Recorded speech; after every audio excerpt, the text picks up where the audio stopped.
Good morning, all of you. Welcome back to my YouTube channel Model Coaching Classes. Myself Manoj Tiwari. जैसा कि आप सभी जानते हैं, अभी लास्ट टाइम पे हमने जो है पदार्थ, परमाणु और अणु के बारे में जानकारी ली थी। आज जस्ट हम उससे आगे बढ़ेंगे। बेसिक कंसेप्ट ऑफ केमिस्ट्री इस समय हम पढ़ा रहे हैं और उसका लेक्चर 2 आज है, बेसिक कंसेप्ट ऑफ केमिस्ट्री का। उसमें आज हम जो है अणु और परमाणु के बारे में पढ़े थे। परमाणु स्थिर नहीं है, अस्थायी है, और अणु जो है स्थायी है। तो क्यों अस्थायी और क्यों स्थायी है, क्या पदार्थ है, कैसे मिलकर बना है, इन सारी चीजों को हमने पढ़ा था। आज उसके आगे पढ़ेंगे। जैसा कि हम सभी पढ़े थे तत्व के बारे में कि तत्व किसी भी पदार्थ का सबसे शुद्धतम रूप। हमने ये पढ़ा था कि जो तत्व है, जिसे हम इंग्लिश में एलिमेंट्स कहते हैं, ये तत्व किसी भी पदार्थ का सबसे शुद्धतम रूप कहलाता है और तत्व एक ही परमाणु से मिलकर बने होते हैं। हमने ये भी पढ़ा था कि जो तत्व है, आज टोटल पूरे 118 तत्व है पूरे केमिस्ट्री के अंदर, और केमिस्ट्री के जो तत्व है वही आपके डेली लाइफ में, वही आपकी बॉडी में है, वही प्लांट्स में है, वही हर जगह पे है। 118 तत्व है जिसे 180 एलिमेंट्स कह सकते हैं। 180 एलिमेंट्स में से कितने मेटल हैं, कितने नॉन मेटल हैं, कितने सॉलिड हैं, कितने लिक्विड हैं, कितने गैस है, इन सारी चीजों पे चर्चा होगी। और मैंने बताया था कितने नेचुरल और कितने आर्टिफिशियल। आज हम लोग बातें करेंगे कि एलिमेंट्स के बारे में, कि एलिमेंट्स से फॉर्मूला कैसे डेवलप करें, कैसे तत्वों से जो है आपस में मिला करके हम कंपाउंड बनाए, यौगिक बनाए, और फॉर्मूला कैसे डेवलप होता है। हम आज ये पता करेंगे कैसे जल का फॉर्मूला H2O है। आज हम ये पता करेंगे कैसे नमक का फॉर्मूला NaCl है। आज हम ये पता करेंगे कि कैसे सोडियम बाइकार्बोनेट, या अपन कहते हैं सोडियम कार्बोनेट, धावन सोडा, उसका फॉर्मूला कैसे Na2CO3 है। इन सारी चीजों की जानकारी कि यहाँ पे NaCl क्यों है, ये NaCl2 क्यों नहीं होता, ये NaCl3 क्यों नहीं होता, इन सारी बातों की जानकारी आज हम इस लेक्चर में लेंगे।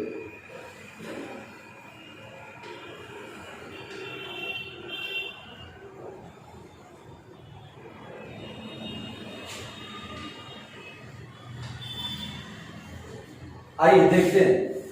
जैसा कि आप सभी को पता होगा, और बहुत टेंशन लेने की जरूरत नहीं है, जो चीजें हम आज नहीं बताएंगे उस अगले लेक्चर में बताएंगे, है ना। जैसा कि आप सभी को पता है कि हम जहां पे भी रहते हैं हमेशा वहां पे एक ब्लॉक बना दिया जाता है, उसे कुछ कॉलोनी का नाम दे दिया जाता है, उस कॉलोनी के नाम के साथ साथ कुछ ब्लॉक दे दिए जाते हैं कि ए ब्लॉक का कमरा है, ये 4/19 है, ये 1/2 है। उसी तरह इन सारे एलिमेंट्स को 4 ब्लॉक में रखा गया। उन 4 ब्लॉकों में एक है S ब्लॉक, दूसरा है P ब्लॉक, तीसरा है D ब्लॉक और चौथा है F ब्लॉक। इन 4 ब्लॉकों के अंदर सारे एलिमेंट्स को रखा गया। S ब्लॉक में 2 ग्रुप रखे गए। S ब्लॉक के अंदर जो ग्रुप रखे गए वो टोटल 2 ग्रुप रखे गए। P ब्लॉक के अंदर जो ग्रुप रखे गए वो टोटल 6 ग्रुप रखे गए। और जो D ब्लॉक है इसके बारे में भी हम आगे चर्चा करेंगे, क्योंकि अभी हम बेसिक फॉर्मूला बनाना सीख रहे हैं, तो हम केवल S और P पे ही चर्चाएं करेंगे। बाकी D में होते हैं टोटल 10 ग्रुपों के बारे में चर्चा करेंगे। इसमें 10 एलिमेंट्स आएंगे। और यह ब्लॉक जो सबसे नीचे होता है, इसमें भी 2 ग्रुप्स होते हैं, लैंथेनाइड और एक्टिनाइड। इसकी भी चर्चा करेंगे, लेकिन हम आगे करेंगे। 14 एलिमेंट्स होते हैं। अभी जो हमारा S और P ब्लॉक से हम कैसे फॉर्मूला बनाएं, उन्हीं चीजों पे चर्चाएं करेंगे। अभी जो है अपन जो बात करने जा रहे हैं, ये है अपना हाइड्रोजन, ये है लिथियम, ये है सोडियम, ये है पोटेशियम, ये है रुबिडियम, ये है सीजियम और ये है फ्रेंशियम। ये जो है S ब्लॉक के फर्स्ट ग्रुप के एलिमेंट्स हैं, जिसमें से हाइड्रोजन जो है आज भी इसका जो स्थान है वो क्लियर नहीं है। हम ये मानते हैं कि लिथियम ही S ब्लॉक के फर्स्ट ग्रुप का पहला मेंबर है। और यहां तक यदि आपको इन चीजों ये जो है सब आगे हम पढ़ेंगे, लेकिन बेसिक कंसेप्ट आप केमिस्ट्री में फॉर्मूला बनाना यदि मैं आपको सिखा रहा हूं, तो आपको यदि ये सारे नाम नहीं भी याद है तो अभी आप बेसिक रूप में इसका नाम याद रखिए कि आपका लिथियम है, ये आपका सोडियम है और ये आपका पोटेशियम है। लिथियम, सोडियम और पोटेशियम, ये सबसे अधिक मात्रा में कंपाउंड बनाते हैं। अब आप बोलेंगे इन सारे के बारे में नहीं बताया, मैं इतना ही बताकर के आपका 99% कंपाउंड जो है केमिस्ट्री के खत्म कर दूंगा। लिथियम, सोडियम और पोटेशियम, इनकी संयोजकता होती है +1। अब क्वेश्चन उठता है कि वैलेंसी संयोजकता क्या होती है, वो चिंता आप ना करें, वो आगे के वीडियो में आपको बता दिया जाएगा कि वैलेंसी क्या होती है। अभी फिलहाल मैं बता रहा हूं कि यदि जल का फॉर्मूला H2O है तो क्यों है। याद रखिए, यदि नमक का फॉर्मूला NaCl है, सोडियम क्लोराइड का फॉर्मूला NaCl है, तो NaCl क्यों है। तो याद रखिएगा, लिथियम, सोडियम और पोटेशियम, ये फर्स्ट ग्रुप के 3 एलिमेंट से सबसे ज्यादा कंपाउंड बनाते हैं। एक और एलिमेंट की बात करें, हाइड्रोजन, तो हाइड्रोजन को फर्स्ट ग्रुप में रखा गया है, पर ये 17th ग्रुप से भी करता है। ये क्या होता है, ये सब आगे चर्चाएं करेंगे। याद रखिएगा, जो अगला ग्रुप होता है इसमें आपका आता है बेरिलियम, मैग्नीशियम, कैल्शियम, स्ट्रेंशियम, बेरियम और रेडियम। इसमें भी बहुत सारे हैं, लेकिन हमको जो स्पेशली जिनके बारे में जानना है वो है बेरिलियम, मैग्नीशियम, कैल्शियम और एक और एलिमेंट है बेरियम। इसको बोलेंगे बेरिलियम और इसको बोलेंगे बेरियम। बेरिलियम, मैग्नीशियम, कैल्शियम और बेरियम, ये सबसे ज्यादा कंपाउंड फॉर्मेशन करते हैं और इनकी वैलेंसी कितनी होती है, +2 होती है। अब अभी आप जो है इस वीडियो को छोड़कर मत जाइएगा, क्योंकि अभी तो केवल ये आगाज है, इसका अंजाम बाकी है। याद रखिएगा, इसके बाद जो है, इसके बाद ये दोनों यस ब्लॉक के अंतर्गत आते हैं, ये दोनों यस ब्लॉक के अंतर्गत आते हैं। अब हम बात करेंगे यदि पी ब्लॉक की, टोटल 18 ग्रुप्स होते हैं अपने पीरियोडिक टेबल के अंदर। इन एलिमेंट्स को जहां जमा करके रखा गया एस, पी, डी और एफ ब्लॉक में, उसमें 18 ग्रुप होते हैं। ये फर्स्ट ग्रुप है और ये सेकंड ग्रुप है। उसी तरह पी ब्लॉक में 13 से 18 ग्रुप आता है। आपको नहीं पता तो आगे हम सीख लेंगे। याद रखिएगा, पी ब्लॉक का जो पहला ग्रुप है उसमें बोरान, एल्युमिनियम, गैलियम, इंडियम और थैलियम आता है। लेकिन आपको सब अभी याद कर दें कि कोई आवश्यकता नहीं, आप केवल याद रखिए बोरान और एल्युमिनियम को, बी से बोरान और Al से एल्युमिनियम, इनकी वैलेंसी होती है +3। इसके बाद जो ग्रुप आता है उसमें आता है कार्बन, सिलिकॉन, उसके बाद आता है जर्मेनियम, उसके बाद आता है टिन, उसके बाद आता है लेड। इसमें भी आपको बहुत सारे अभी पढ़ने की जरूरत नहीं है, ठीक ना। इस ग्रुप में यदि आप किसी को भी ना याद रखें तो कोई बात नहीं है, इसका +4 और -4 दोनों होते हैं, इसको अपन बाद में पढ़ेंगे। याद रखिएगा, यही सिलिकॉन है, यही जर्मेनियम है कि चार्जर में लगा होता है और हमें करंट नहीं मारता। यही है वो जो हमारे चार्जर को चार्ज कर रहा होता है, लेकिन कोई और इलेक्ट्रिक वायर कट जाती है तो हमें करंट मारता है, लेकिन चार्जर के आगे हेड को पकड़ने पे हमें करंट नहीं मारता, क्योंकि उसमें सिलिकॉन और जर्मेनियम होते हैं। यही अर्धचालक का कार्य करते हैं, सेमीकंडक्टर का कार्य करते हैं। और इन्हीं को आप फिजिक्स में त्रिसंयोजी, पंचसंयोजी समस्तुतियां, अर्धचालक जो पढ़ेंगे आप फिजिक्स में इन्हीं से पढ़ेंगे। याद रखिएगा, इसके बाद जो है nitrogen, phosphorus, arsenic, antimony, bismuth. याद रखिएगा, इसमें भी आपको केवल शुरू के 2 याद रखने हैं, नाइट्रोजन और फास्फोरस, जिनकी वैलेंसी -3 होती है। उसके बाद अगले ग्रुप के बात करेंगे तो ऑक्सीजन, सल्फर, सेल्यूरियम, टेल्यूरियम, पोलोनियम। हमें इसमें किससे केवल 2 ही को देखना है, ऑक्सीजन और सल्फर को, इनका -2 होता है। और उसके बाद यहीं पर आपका अगला जो ग्रुप आता है fluorine, chlorine, bromine, iodine, astatine. इसमें हमको केवल 4 याद रखने हैं, fluorine, chlorine, bromine, iodine, astatine, इनका होता है -1। मैं इन्हीं की चर्चाएं आज करने जा रहा हूं। याद रखिएगा, टोटल आपको मैंने इतने सारे एलिमेंट्स रखे, इसमें आपको कुछ भी नहीं याद करना है, ठीक है, इसमें कुछ भी नहीं याद करना, बस आप याद रखिए लिथियम, सोडियम, पोटेशियम। लिथियम का Li, सोडियम का Na और पोटेशियम का K। ये Be से बेरिलियम, Mg से मैग्नीशियम, Ca से कैल्शियम और Ba से बेरियम। नहीं लिखा तो लिख लीजिए आप।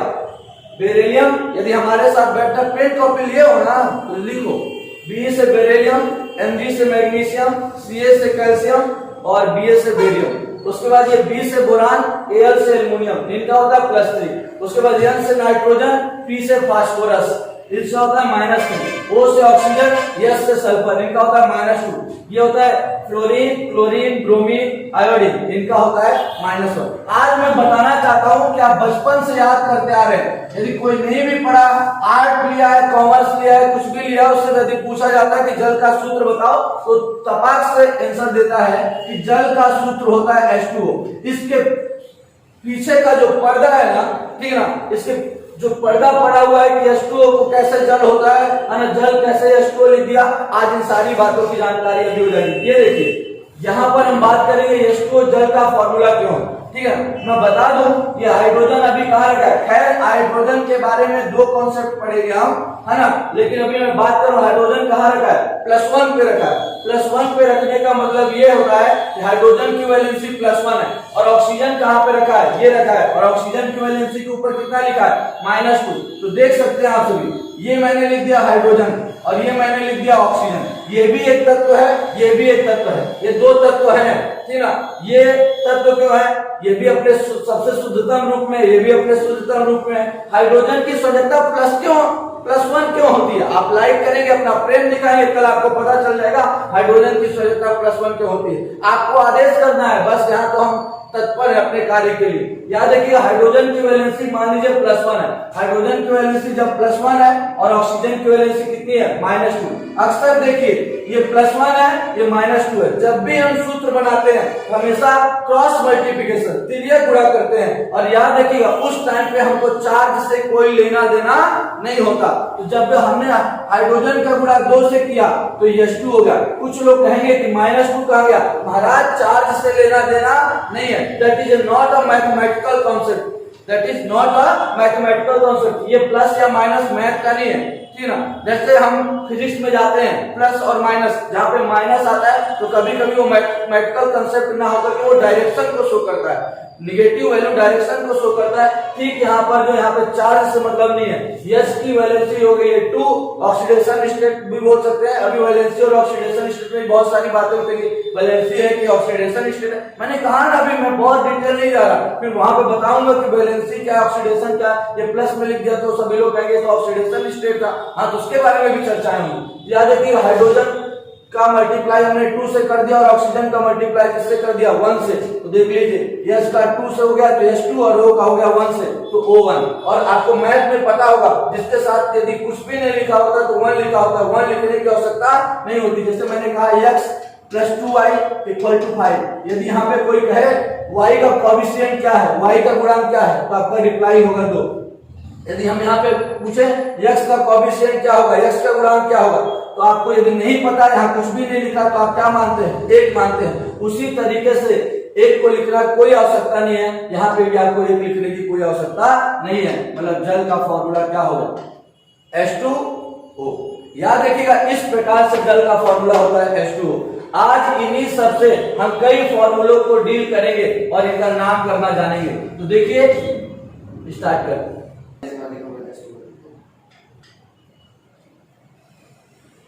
देखिए अब इसमें कैसे फॉर्मूला बनाए, इन पे आज हम विचार करेंगे। ये जो मैंने S और P ब्लॉक रखा है इसे मैं हटा देता हूं, S और P ब्लॉक को, ये मैंने हटा दिया S और P ब्लॉक को।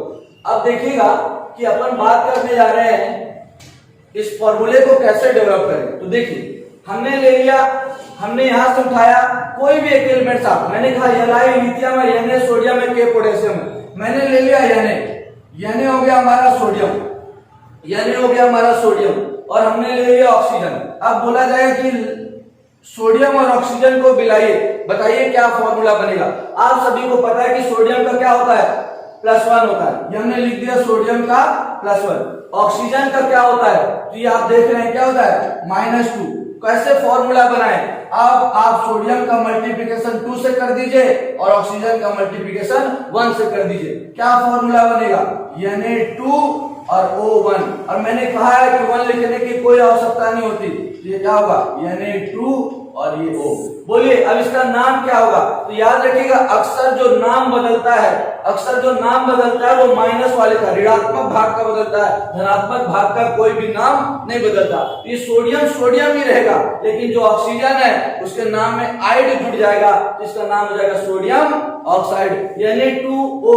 यदि इससे पूछा जाए पहले ये सोडियम था, ये ऑक्सीजन था, लेकिन अब सोडियम सोडियम ही रहा, लेकिन ऑक्सीजन ऑक्सीजन नहीं रहा, ऑक्सीजन का नाम हो गया ऑक्साइड और ये बन गया आपका सोडियम ऑक्साइड। अब किसी ने कहा चलिए ठीक है आपने बना दिया, और ये जो हमने बनाया वो किसके लिए था, जो हमने अभी बनाया ये सोडियम और ऑक्सीजन को लेकर के हमने बनाया। और बोलेंगे और किसी दूसरे ग्रुप से भी क्या आप बना सकते हैं क्या? हाँ बिल्कुल बना सकते हैं। अभी हमने सोडियम और ऑक्सीजन को मिलाया, अब हम इसी चीज को किससे मिला सकते हैं? सोडियम को किसी ने कहा कि चलिए आपने ऑक्सीजन से मिला करके दिखाया, अब आप सोडियम को क्या करिए, अब आप सोडियम को क्लोरीन से मिलाइए। बिल्कुल आइए, सोडियम का होता है +1 और क्लोरीन का होता है -1।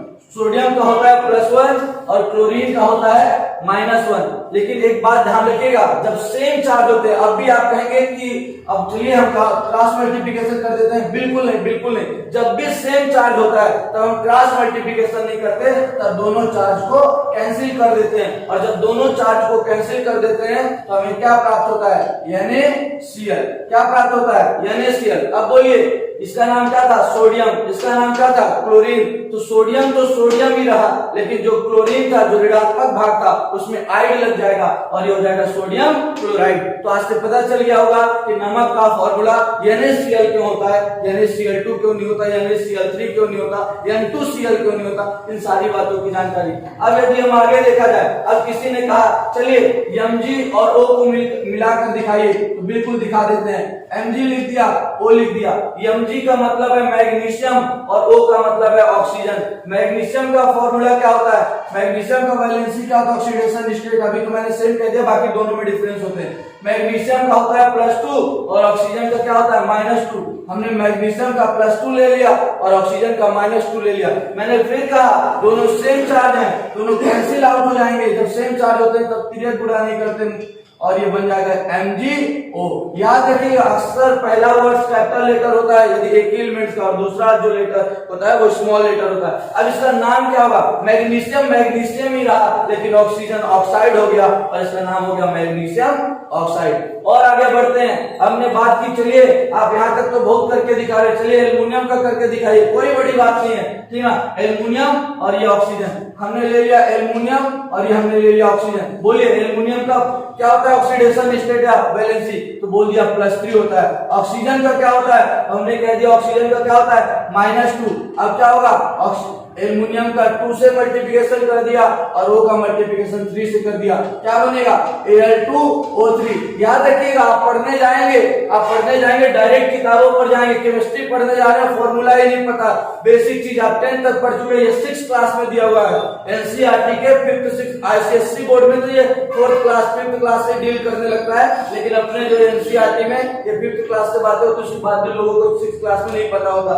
याद रखिए Al2O3, Al मतलब एल्युमिनियम और O से ऑक्सीजन को क्या बोल देंगे? ऑक्साइड। इसका नाम क्या हो जाएगा? Aluminium oxide.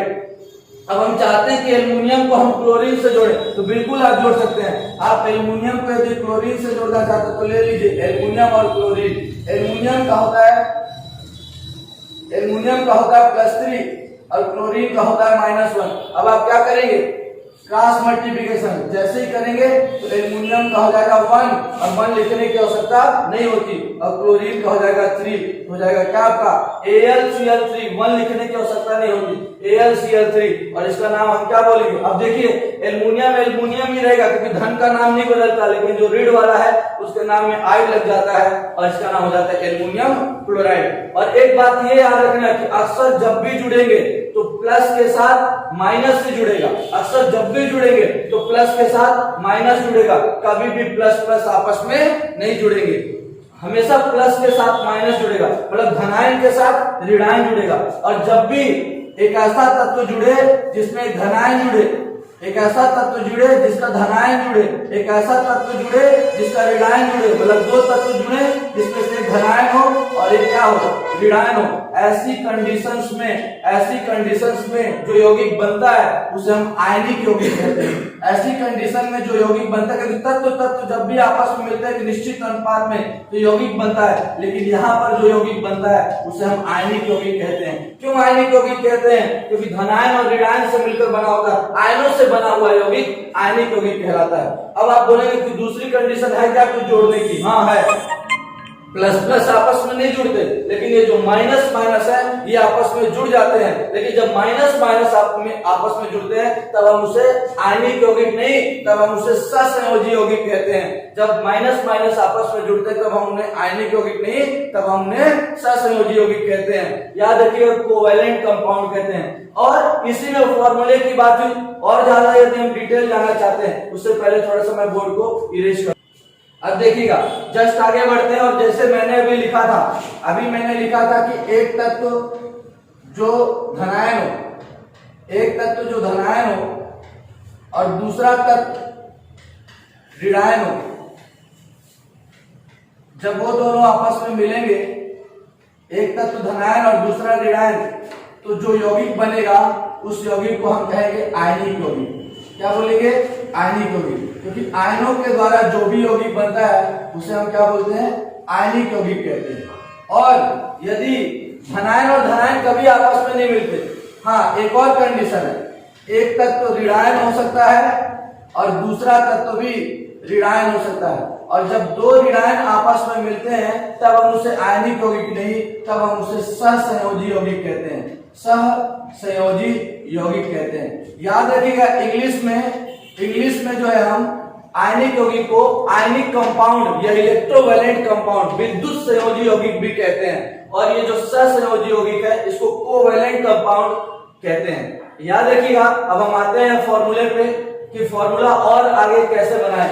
और आगे यदि आप फॉर्मूला बनाना चाहते हैं तो बस इन्हीं फॉर्मूले पे आप जितने ज्यादा फॉर्मूला डेवलप करना चाहते हैं आप बिल्कुल डेवलप कर सकते हैं। अब आप कैसे करेंगे देख लीजिए। हम अगला लेते हैं। आपने बोला कि थोड़ा सा पढ़ा दिया और आगे पढ़ाइए। बिल्कुल पढ़ाते हैं। ये देखिए, ये हमारा कैल्शियम, ये है हमारा ऑक्सीजन। आपको दिखाई दे रहा है क्या? कैल्शियम और ऑक्सीजन। ये है कैल्शियम, Ca मतलब कैल्शियम, O मतलब क्या? ऑक्सीजन। बोलिए कैल्शियम का क्या होता है? कैल्शियम का क्या होता है? +2। कैल्शियम का क्या होता है? +2। ऑक्सीजन का क्या होता है? -2। ये हमने मिला दिया +2 और -2 को, लेकिन अब दोनों सेम चार्ज है और जब सेम चार्ज होते हैं तो दोनों कैंसिल आउट हो जाते हैं और ये क्या बन जाएगा? CaO। और इसको आप बोलेंगे कैल्शियम ऑक्साइड। इसे आप क्या बोलेंगे? Calcium oxide. बहुत सारे लोग कहेंगे तो चूना पत्थर मेरे में लिखा था, चूना लिखा था, ये चूना है, कली का चूना, कुछ भी लिखा था। तो ठीक उसी प्रकार से जैसे आपने फिजिक्स में पढ़ा कि kg/-2 जो बल होता है, बल ma होता है। m मतलब मास मतलब द्रव्यमान किलोग्राम और त्वरण का ms-2। लेकिन इसी को एक वैज्ञानिक के सम्मान में क्या कह दिया जाता है? न्यूटन। ठीक उसी प्रकार से द्रव्यमान का किलोग्राम, त्वरण का ms-2, पर हम इसे वैज्ञानिक के सम्मान में न्यूटन कह देते हैं। ठीक उसी प्रकार से इसका नाम तो कैल्शियम और ऑक्सीजन का नाम ऑक्साइड, कैल्शियम ऑक्साइड। लेकिन इसका एक दूसरा नाम भी है जिसे हम प्रचलित नाम कहते हैं, तो उसमें चूना कह देते हैं लोग। अब इसके बाद यदि हम बातें करें, इसके बाद अगर हम बातें करते हैं तो आगे चलते हैं फॉर्मूले को डेवलप करने के लिए। तो अगला जो हमारा फॉर्मूला आएगा, कैल्शियम ऑक्साइड हमने बना दिया है। अब किसी ने कहा कि चलिए अब आप जो है यहां से एल्युमिनियम ले लीजिए, यहां से एल्युमिनियम ले लीजिए और यहां से नाइट्रोजन ले लीजिए, बनाइए क्या बनेगा। बिल्कुल देख लीजिए, ये हमने ले लिया एल्युमिनियम और ये हमने ले लिया नाइट्रोजन। एल्युमिनियम का क्या होता है? +3 और नाइट्रोजन का क्या होता है? -3। अब दोनों सेम हो गए तो दोनों कैंसिल हो गए और ये बन गया AN। अब बोलेंगे बहुत होशियार बन रहे थे, बता दिया था, नाम करना बता दिया था, अब नाइट्रोजन का नाम करके बताइए तो बिल्कुल आप कर पाएंगे। Al हो गया एल्युमिनियम और N तो था क्या? नाइट्रोजन। N क्या था? नाइट्रोजन। अब इसके नाम में आइड लग जाएगा, इसका नाम हो गया एल्युमिनियम नाइट्राइड। इसका नाम हो गया एल्युमिनियम नाइट्राइड। अब आप चाहते कि चलो और कुछ हम कठिन बोलते हैं, बिल्कुल बोलिए। ये आपने ले लिया क्या? कैल्शियम। ये आपने ले लिया कैल्शियम और ये लिख दिया आपने फास्फोरस। बोला बताइए अब ये कैसे बनेगा फॉर्मूला। अब आपको पता है कि कैल्शियम का क्या होता है? +2। अब आपको पता है कैल्शियम का क्या होता है? +2। फास्फोरस का क्या होता है? फास्फोरस ये लिखा हुआ है, इसका क्या होता है? -3। आप उल्टा उड़ा कर देंगे, Ca3 और क्या? P2। अभी आ गया Ca3P2। ये क्या होता है भाई? ये होता है कैल्शियम फास्फाइड। अब फास्फोरस बहुत लोग इसको बोलते हैं पोटेशियम, ठीक है। ये तो आपका के पोटेशियम ही है, ठीक है ना। और ये जो पी है ना, इसको पोटेशियम बोलते थे, पोटेशियम नहीं है, फास्फोरस है, के पोटेशियम है। तो याद रखिए इसका नाम हो गया कैल्शियम फास्फाइड। इसी का उपयोग करते हैं जब हम समुद्रों में ये जितने मैंने एलिमेंट्स लिख दिए ना, ये केवल एक यौगिक नहीं, इन सबका उपयोग बता सकते हैं, बस हमको टाइम चाहिए। ये कैल्शियम फास्फाइड का उपयोग तब करते हैं समुद्रों में जब जो है सामने वाला कोई यदि आ रहा हो, कोई शत्रु हमारे ऊपर हमला करने वाला हो, तो नेवी वाले जो भी होते हैं इसको फेंक देते हैं, जिससे ये आग उत्पन्न करता है, तेजी से आग उत्पन्न करेगा, है ना, जिससे उनके सामने एक धुंधला धुआं बन जाएगा और वो आगे नहीं बढ़ पाएंगे। तो कई सारी चीजें हैं, या फिर अपने बताना चाहते हो अपनी टीम को, कहीं वो फंस गए, उनकी टीम नहीं जानती कि वो कहां फंस गए हैं, तो वहां पर ये सारी चीजें फेंक करके ये बताते हैं, ज्यादा लाइट एनर्जी आती है। इसको जब हम वाटर के साथ जब रिएक्ट करता है तो उन्हें पता चल जाता है कि हमारा मित्र यहाँ पे है, वो जाकर के हमें बचा लेते हैं। तो कई सारी जितने मैंने लिखे हैं एल्युमिनियम नाइट्राइड, सबका उपयोग है। मतलब केमिस्ट्री फिजिक्स केवल एक सब्जेक्ट वो नहीं है जिसे हम रटे, एक ऐसा सब्जेक्ट है जो हमारे दैनिक जीवन में डेली करता है।